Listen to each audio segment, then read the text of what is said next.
राम राम जी। गीता जी का नवा अध्याय। ओम श्री परमात्मा नमः। नवा अध्याय। उसके उपरांत श्री कृष्ण भगवान बोले, हे अर्जुन, तुझ दोष दृष्टि रहित भक्त के लिए इस परम गोपनीय ज्ञान को रहस्य के सहित कहूँगा कि जिसको जानकर तू दुख रूप संसार से मुक्त हो जाएगा। यह ज्ञान सब विद्याओं का राजा तथा सब गोपनीयों का भी राजा एवं अति पवित्र, उत्तम, प्रत्यक्ष फल वाला और धर्म युक्त है। साधन करने को बड़ा सुगम और अविनाशी है। परंतप इस तत्व ज्ञान रूप धर्म में श्रद्धा रहित पुरुष मेरे को ना प्राप्त होकर मृत्यु रूप संसार चक्र में भ्रमण करते हैं। हे अर्जुन, मुझ सच्चिदानंदघन परमात्मा से यह सब जगत जल से बर्फ के सदृश परिपूर्ण है और सब भूत मेरे अंतर्गत संकल्प के आधार स्थित हैं। इसलिए वास्तव में मैं उनमें स्थित नहीं हूँ और वे सब भूत मेरे में स्थित नहीं हैं, किंतु मेरी योग माया और प्रभाव को देख कि भूतों का धारण पोषण करने वाला और सब भूतों को उत्पन्न करने वाला भी मेरा आत्मा वास्तव में भूतों में स्थित नहीं है। क्योंकि जैसे आकाश से उत्पन्न हुआ सर्वत्र विचरने वाला महान वायु सदा ही आकाश में स्थित है, वैसे ही मेरे संकल्प द्वारा उत्पत्ति वाले होने से संपूर्ण भूत मेरे में स्थित हैं, ऐसे जान। हे अर्जुन, कल्प के अंत में सब भूत मेरी प्रकृति को प्राप्त होते हैं, अर्थात प्रकृति में लय होते हैं, और कल्प के आदि में उनको मैं फिर रचता हूँ। कैसे कि अपनी त्रिगुणमयी माया को अंगीकार करके स्वभाव के वश से परतंत्र हुए इस संपूर्ण भूत समुदाय को बारंबार उनके कर्मों के अनुसार रचता हूँ। हे अर्जुन, उन कर्मों में आसक्ति रहित और उदासीन के सदृश स्थित हुए मुझ परमात्मा को वे कर्म नहीं बांधते। हे अर्जुन, मुझ अधिष्ठाता के सकाश से यह मेरी माया चराचर सहित सर्व जगत को रचती है और इस ऊपर कहे हुए हेतु से ही यह संसार आवागमन रूप चक्र में घूमता है। ऐसा होने पर भी संपूर्ण भूतों के महान ईश्वर रूप मेरे परम भाव को ना जानने वाले मूढ़ लोग मनुष्य का शरीर धारण करने वाले मुझ परमात्मा को तुच्छ समझते हैं, अर्थात अपनी योग माया से संसार के उद्धार के लिए मनुष्य रूप में विचरते हुए को साधारण मनुष्य मानते हैं, जो कि वृथा आशा, वृथा कर्म और वृथा ज्ञान वाले अज्ञानीजन राक्षसों के और असुरों के जैसे मोहित करने वाले तामसी स्वभाव को ही धारण किए हुए हैं।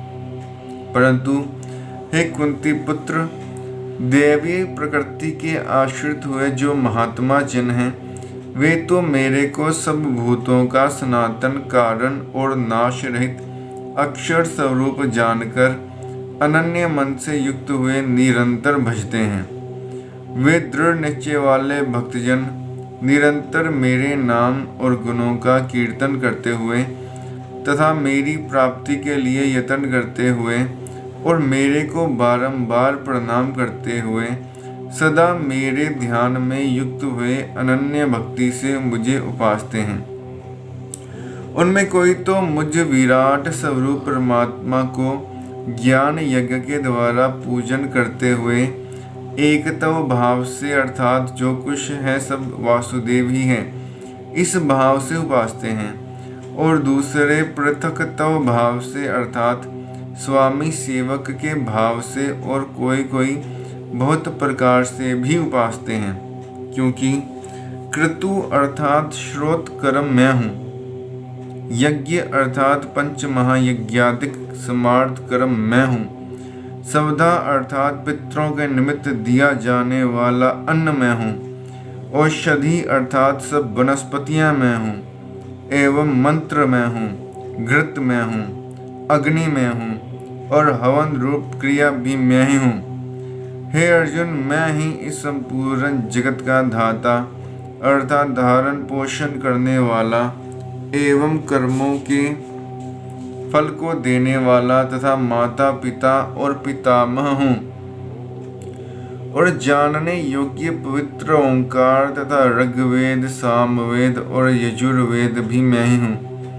हे अर्जुन, प्राप्त होने योग्य तथा भरण पोषण करने वाला, सबका स्वामी, शुभाशुभ का देखने वाला, सबका वास स्थान और शरण लेने योग्य तथा प्रति उपकार न चाहकर हित करने वाला और उत्पत्ति, प्रलय रूप तथा सबका आधार, निधान और अविनाशी कारण भी मैं ही हूँ। मैं ही सूर्य रूप हुआ तपता हूँ तथा वर्षा को आकर्षण करता हूँ और वर्षाता हूँ। और हे अर्जुन, मैं ही अमृत और मृत्यु एवं सत्य और असत्य भी सब कुछ मैं ही हूँ।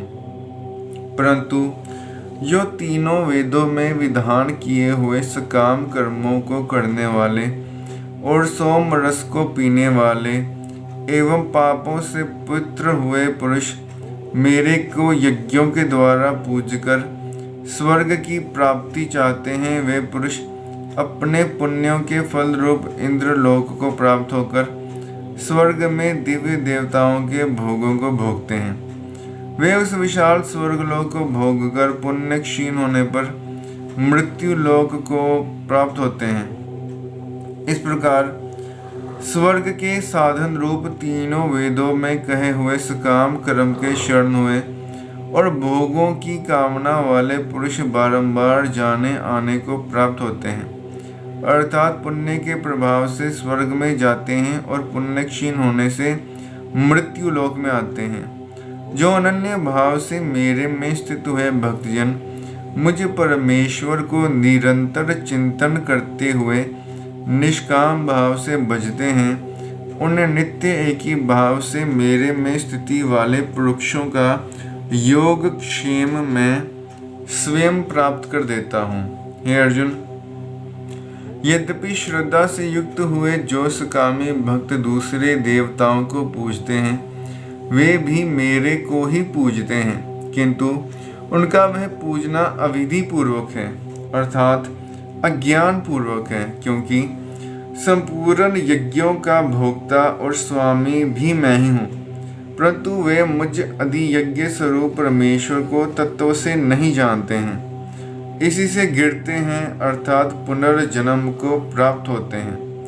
कारण यह नियम है कि देवताओं को पूजने वाले देवताओं को प्राप्त होते हैं, पितरों को पूजने वाले पितरों को प्राप्त होते हैं, भूतों को पूजने वाले भूतों को प्राप्त होते हैं और मेरे भक्त मेरे को ही प्राप्त होते हैं। इसलिए मेरे भक्तों का पुनर्जन्म नहीं होता। हे अर्जुन, मेरे पूजन में यह भी सुगमता है कि पत्र, पुष्प, फल, जल इत्यादि जो कोई भक्त मेरे लिए प्रेम से अर्पण करता है, उस शुद्ध बुद्धि निष्काम प्रेमी भक्त का प्रेम पूर्वक अर्पण किया हुआ वह पत्र पुष्पादिक मैं सगुण रूप से प्रकट होकर प्रीति सहित खाता हूँ। इसलिए हे अर्जुन, तू जो कुछ कर्म करता है, जो कुछ खाता है, जो कुछ हवन करता है, जो कुछ दान देता है, जो कुछ सब धर्माचरण रूप तप करता है, वह सब मेरे अर्पण कर। इस प्रकार कर्मों को मेरे अर्पण करने रूप संन्यास योग से युक्त हुए मन वाला तू शुभाशुभ फल रूप कर्म बंधन से मुक्त हो जाएगा और उनसे मुक्त हुआ मेरे को ही प्राप्त होवेगा। यद्यपि मैं सब भूतों में समभाव से व्यापक हूँ, ना कोई मेरा अप्रिय है और ना प्रिय है, परंतु जो भक्त मेरे को प्रेम से भजते हैं वे मेरे में और मैं भी उनमें प्रत्यक्ष प्रकट हूँ। मेरी भक्ति का और भी प्रभाव सुन। यदि कोई अतिशय दुराचारी भी अनन्य भाव से मेरा भक्त हुआ मेरे को निरंतर भजता है, वह साधु ही मानने योग्य है, क्योंकि वह यथार्थ निश्चय वाला है, अर्थात उसने भली प्रकार निश्चय कर लिया है कि परमेश्वर के भजन के समान अन्य कुछ भी नहीं है।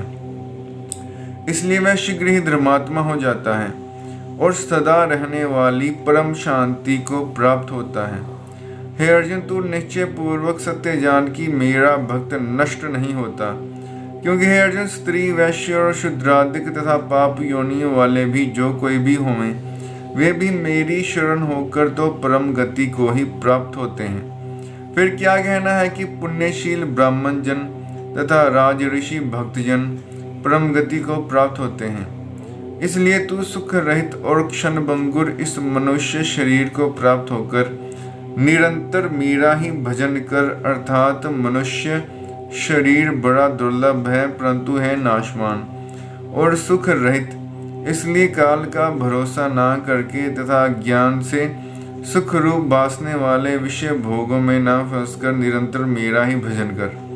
केवल मुझ सच्चिदानंदघन वासुदेव परमात्मा में ही अनन्य प्रेम से नित्य निरंतर अचल मन वाला हो और मुझ परमेश्वर को ही श्रद्धा प्रेम सहित निष्काम भाव से नाम गुण और प्रभाव के श्रवण कीर्तन मनन और पठन पाठन द्वारा निरंतर भजने वाला हो तथा मुझ शंख चक्र गदा पद्म और किरीट कुंडल आदि भूषणों से युक्त पीताम्बर वनमाला और कौस्तुभ मणिधारी विष्णु का मन वाणी और शरीर के द्वारा सर्वस्व अर्पण करके अतिशय श्रद्धा भक्ति और प्रेम के विहलता पूर्वक पूजन करने वाला हो और मुझे सर्वशक्तिमान विभूति बल ऐश्वर्य माधुर्य गंभीरता उदारता वात्सल्य और सुहृदता आदि गुणों से संपन्न सबके आश्चर्य रूप वासुदेव को विनय भाव पूर्वक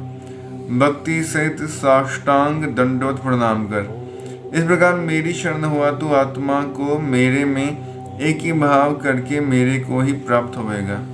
यदि श्रीमद् भगवद गीता रूपी उपनिषद ब्रह्म विद्या तथा योग शास्त्र विषयक श्री कृष्ण और अर्जुन के संवाद में राज विद्या राजगुह योग नामक 9वां अध्याय। धन्यवाद।